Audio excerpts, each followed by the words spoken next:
Hi, I'm Rich with Inside HPC. We're here at ISC 12 in Hamburg. I'm here with Michael Wolfe from the Portland Group. So, Michael, this was an interesting week, but let's start at the beginning for you. You did a tutorial this week about, what was it, OpenACC? What was that about this week with NVIDIA? So it was a tutorial with NVIDIA, and it was had two topics. Was programming GPUs, NVIDIA GPUs in particular, with directives, using the OpenACC directives, with a lot of examples in the PGI compiler. And we had one last session for those real diehards, deep dive into CUDA Fortran programming for the Fortran programmer who wants to go to a lower level. So, you know, with all this going on, it seems like there's more choices than ever for architectures, right? And as a programmer, does that represent opportunity to you or just a headache? Oh, that's an interesting question. So, the general purpose applications programmer, if he's got the right application and the right programming model, it really shouldn't matter. This is one of the reasons why we have high-level programming languages, is I take my program, I can, at the source level, can recompile it and port it over to whatever target system I happen to have. Now, today we've got x86 from AMD and from Intel, you've got IBM Power, you've got Fujitsu Spark, and who knows what's coming down the road with, say, ARM, which could be arising in the next couple of years. So how does this affect the programming model, and how does it affect the tools and the tools vendors like PGI, compilers and tools and operating systems and so on? Well, for us it's an opportunity. For PGI it's an opportunity.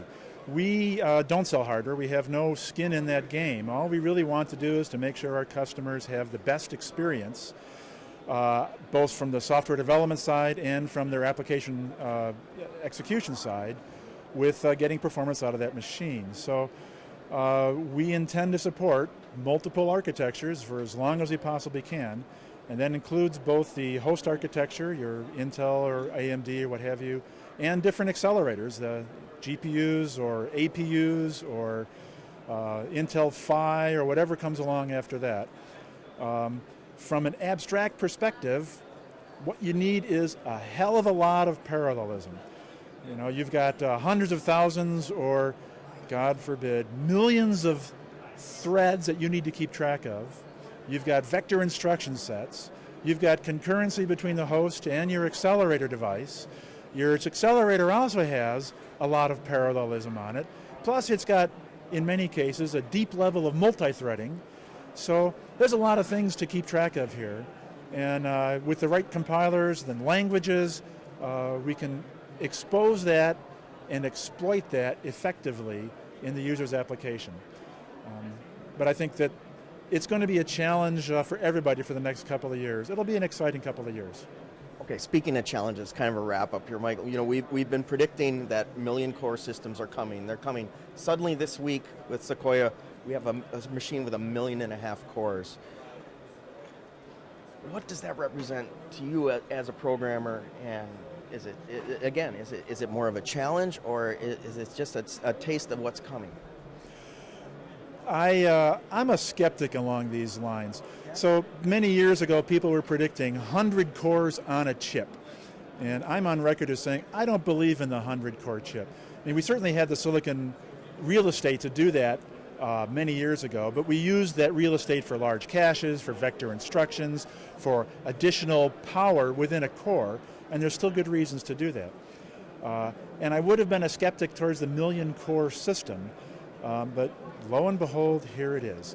And the folks that are using that are very happily taking advantage of that system, and kudos to them for making use of that, and kudos to IBM for being able to develop and deliver that. In the future, my belief is scaling out numbers of cores or numbers of processors, just another factor of 10 or 50, that's not going to be the productive way to go. So my prediction, and I'll be on record here, is order of 1 million processor chips is likely to be the limit. Probably 500,000 or 250,000. And what goes on that processor chip will be some number of cores and vector units or accelerators or something, and that will be, they'll be conglomerated into nodes, and then they'll be go across your network. But once you get past order of 100,000 nodes, that becomes very hard to deal with.